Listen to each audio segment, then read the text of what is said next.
Today, I'm comparing TAA High against DLSS 4.5 using Model M and Escape from Tarkov, looking at both image quality and performance. I'm testing in 1440p on a Ryzen 7 9800X3D and an RTX 5070 Ti, with the rest of my settings kept the same for a fair comparison. But I'm going to try and zoom in and give you guys some good comparisons to take a look at the difference. And the first thing I want to show you guys is the performance difference. Actually getting an FPS drop when it comes to using DLSS. For my setup, this kind of makes sense. I'm probably CPU limited even with a 9800X3D rather than GPU limited with the 5070 Ti.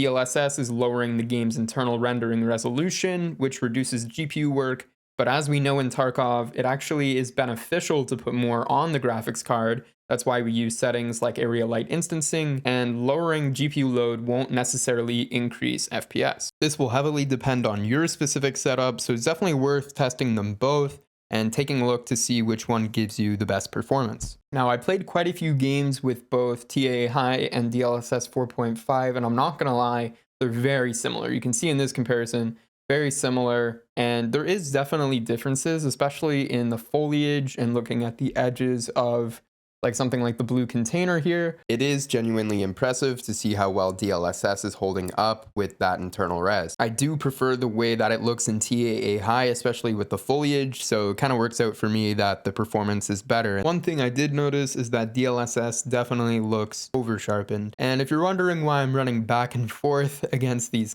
crates, we're actually taking a look at the FPS difference here. So I'm getting like 270, 273 high running towards the blue crate, and a low of like 207 there, where we can see with TAA High, it actually boosts a little bit higher. So we're looking at like 285 and about 217, 218 on our way back. Another thing to keep in mind, if you don't like the way either of these look, you can mess around with post-FX settings to really dial in the sharpness and brightness, making it look the way that you prefer. Moving locations for the 360 test, I have TAA High, DLSS 4.5, as well as no anti-aliasing, just so you guys can get a good understanding of what different areas are going to look like with each setting.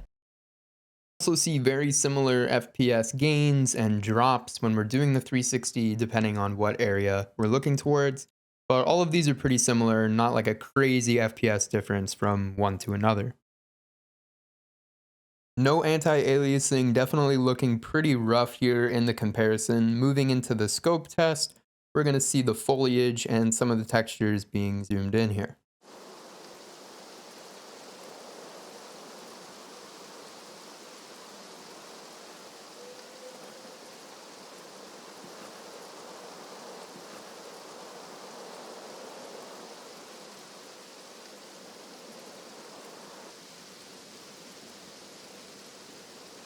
With the comparisons out of the way, it's time to get down to the recommendation. There are more modes when it comes to DLSS. There's balance, performance. Today we looked at quality because Tarkov is really CPU and RAM dependent. If you're on an AMD card, you can also check out FSR too. Either way, you're rendering the game at a lower resolution, so it's gonna look a little rough, right?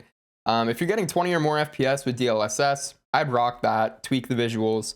TAA, if you're within 10 to 20 FPS, I think it looks better unless you like DLSS.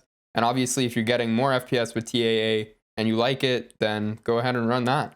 Now, there's another option that I haven't talked about yet, and that's DLAA. Now, DLSS or DLSS 4.5, which we're using here, it renders the game at a lower resolution and uses AI to upscale it for better performance, right?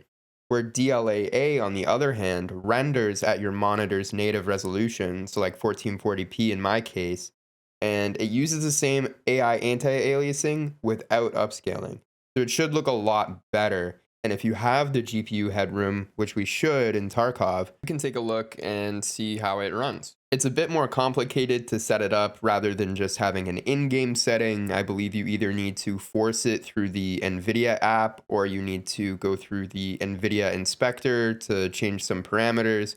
But that's something that I'm going to look into and maybe have some videos for you guys in the future. It's impressive to see that DLSS has come this far, and I know a lot of people don't like frame gen and don't like DLSS and all of this fake frames and super resolution stuff.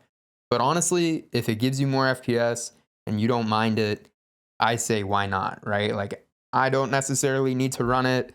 It's going to really depend on your setup. It's going to depend on your rig.